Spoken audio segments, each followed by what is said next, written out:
Hi, this is Angela Love, and this is assignment 2.2 self-assessments and YouTube video for EDOL 700. So I wanted to take just a couple minutes to just give a brief summary of the self-assessments I took from the book Resonant Leader. I'm going to go over 4 of them here, but I did take all of them. So I did notice a theme in all of the results from these assessments. I'm going to talk today about the lottery, my noble purpose, my ideal life, and my passion. And then following that, I will talk about the disposition assessment that I also completed. Now, the first one was the lottery, and what I put in my assessment is if I won the lottery, I would spend my time giving youth opportunities and experiences that they might not otherwise have access to.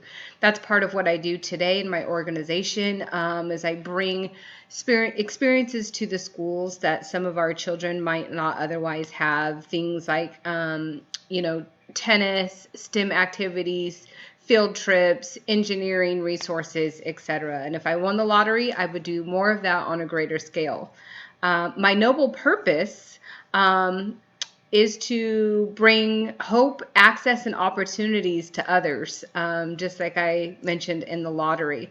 And especially children and children of poverty that have dreams and things that they want to accomplish, but there are limitations. My noble purpose is to remove those limitations and barriers and give more people access to more things.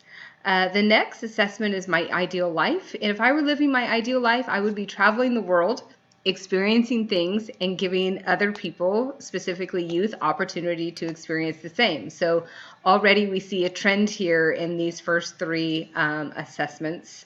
And then the last one is my passion. I'm passionate about helping others, specifically young people, helping others achieve greatness and maximize their potential. I'm passionate about being a leader, about being a mentor, and about paying it forward. I am now the CEO of an organization, and that's mostly because of a mentor I had when I basically was a receptionist in the human resources department, and that person gave me access to opportunities, to trainings, to resources, to his brilliant mind, and that's when my career really took off. And so that's my passion, is to pay it forward. I also completed the professional disposition self-assessment. 2 areas that stood out in this self-assessment for me were ethics and communication. I think I demonstrate a high ethical standard in everything that I do.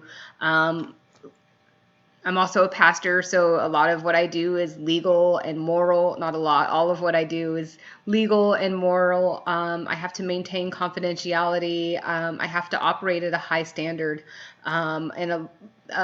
There's a saying that I use often is that I'm in this world but not of this world, and that just means that I have a higher calling on my life, and that shows and shines through in my ethical standard.